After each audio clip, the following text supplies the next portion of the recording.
For my final destination in the remote Scottish Isles, I'm flying right out into the Atlantic. Barra is the most westerly inhabited island in the United Kingdom. After this, there's nothing till Canada.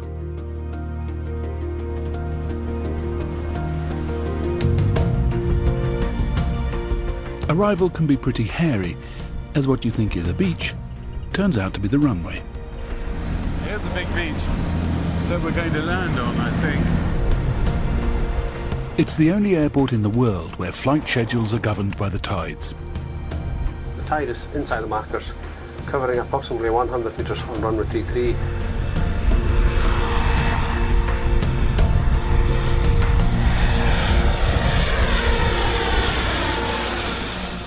Very smooth landing on the beach.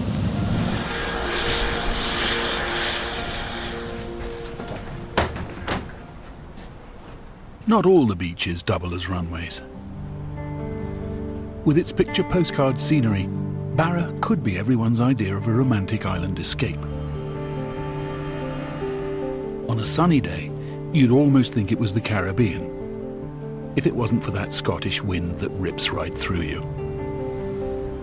It's great to finally be on Barra and look at all this beauty here. This is allegedly the most beautiful island off the coast of the British Isles. I don't know quite now how they measure that, whether it's a cubic thing or a length, but they've come up with this statistic, and it is really, really lovely.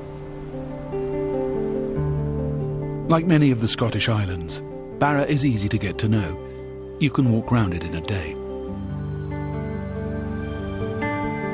We're so lucky.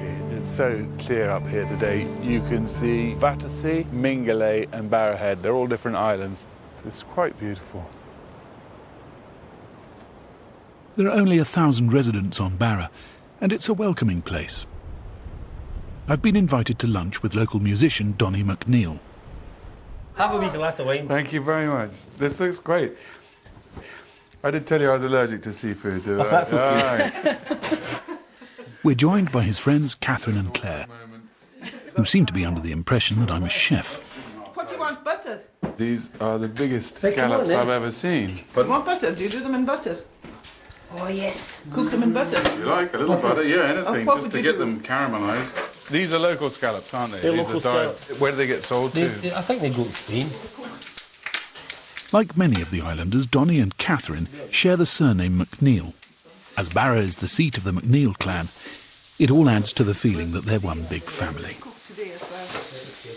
We all know each other and who their children are, who the cousin, I'll probably by Monday know who's staying up with Claire and I've met them. I remember once in our village going to the pub and somebody said, "Oh, but you've got people coming for the weekend, haven't you?" I go, "No."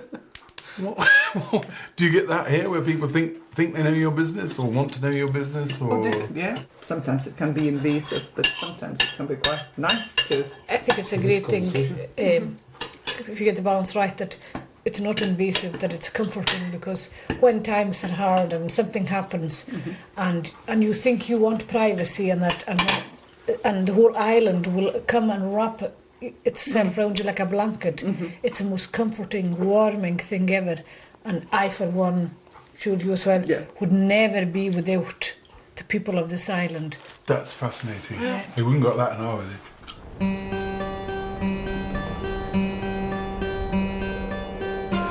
Given that the community is this tight, I'm wondering what it's like to be an incomer. Hi, Kay. Kay Gilbert arrived 10 years ago and now runs a kite surfing business with her partner. Did you ever see yourself ending up on an island? No, definitely not. Are you very different from the people who, for generations have lived here? No matter how long we live here, we will always be incomers. Incomers. But island folk here have been absolutely fantastic to us. Absolutely. It was another deciding factor of why we stayed here, was that the fact that people were so nice. Really? That's good, isn't it? Yeah. Whoa! Sorry, you were saying.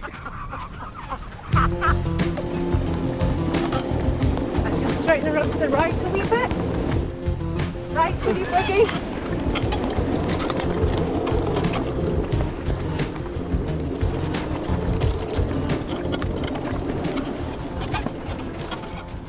I was quite pleased with my turn.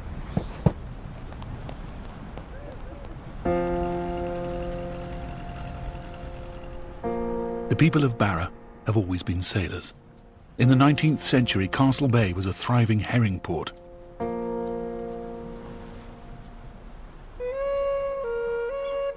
Every year, the islanders unite to pay their respect to the sea and the lives it has taken with a fisherman's mass. I've always admired the sailors of the Hebrides.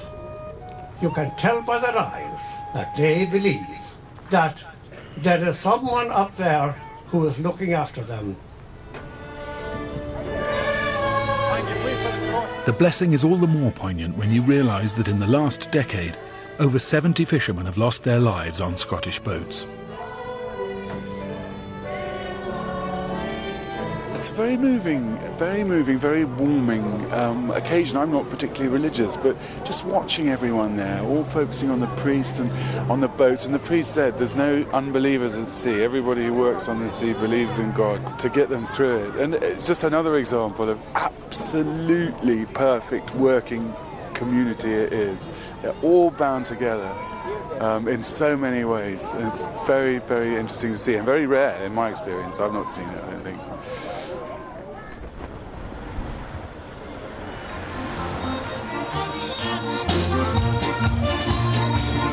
After the formalities of the fisherman's mass, the islanders gather for an old-fashioned ceilidh. It looks like it's going to be quite a night. Barra may be off the beaten track, but the closeness of the people here, with each other and outsiders like me, is truly something to behold.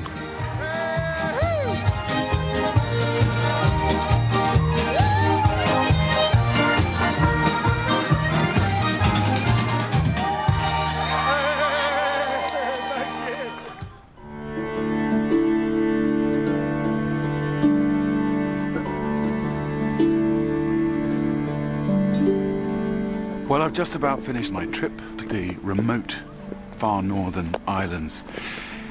And I think if I've learned anything, it's that life here can be extremely hard.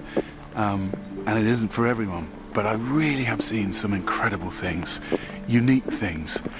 But above all, the thing that unites all these islands is the most amazing sense of community that I've never seen on the mainland, as if the circle of the coast concentrates it and focuses it. And I think for the people who live here and who love it, it really is their kind of paradise.